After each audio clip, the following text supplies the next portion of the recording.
Oke, jelaskan perbedaan antara protein sederhana dengan protein terkonjugasi.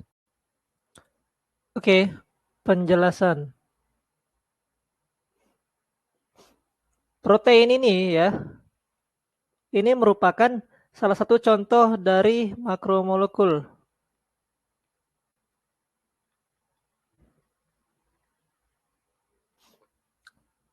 Yang dibentuk melalui proses polimerisasi kondensasi dari berbagai asam amino. Nah, jadi berdasarkan jenis monomer penyusunnya, protein ini dapat digolongkan menjadi dua. Ya, yang pertama itu ada yang namanya protein sederhana, dan yang kedua itu ada yang namanya protein konjugasi. Ya, apa sih perbedaannya? Mari kita lihat ya. Disebut protein sederhana itu karena yang pertama itu sederhana ya. Itu karena protein hanya disusun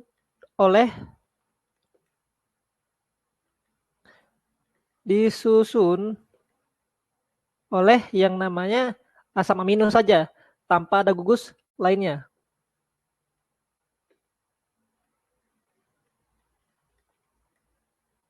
Tanpa ada gugus lainnya, ya.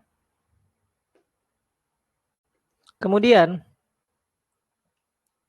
yang termasuk protein sederhana itu apa saja sih?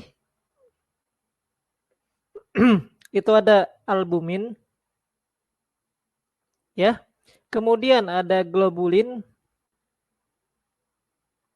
Kemudian ada yang namanya histon. Kemudian ada yang namanya glutelin. Kemudian ada yang namanya prolamin. Dan yang terakhir ada yang namanya skleroprotein. Skleroprotein. Ini untuk contoh protein sederhana. Kemudian protein terkonjugasi. Kenapa disebut protein terkonjugasi? Konjugasi ya. Ini karena protein terlihat pada gugus protestik ya. Protein yang terlihat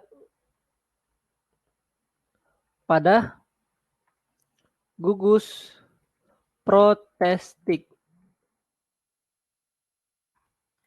Yang tergolong ke dalam protein konjugasi itu antara lain. Yang pertama itu ada yang namanya fosfoprotein. Fosfoprotein. Yang kedua ada yang namanya nukleoprotein.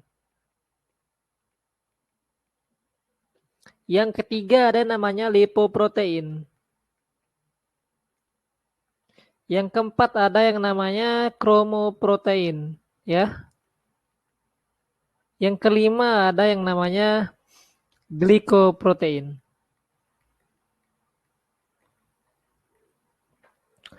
Nah, jadi pada struktur fosfoprotein, gugus fosfat terikat pada gugus hidroksi dari serin dan thionin, ya. Jadi berdasarkan penjelasan sebelumnya, dapat disimpulkan bahwa perbedaan antara protein sederhana dengan protein terkonjugasi itu adalah protein sederhana. Dia protein yang disusun oleh asam amino saja tanpa ada gugus lainnya. Sedangkan protein konjugasi itu adalah protein yang terlihat pada gugus protestik. Nah, itu saja perbedaannya, teman-teman.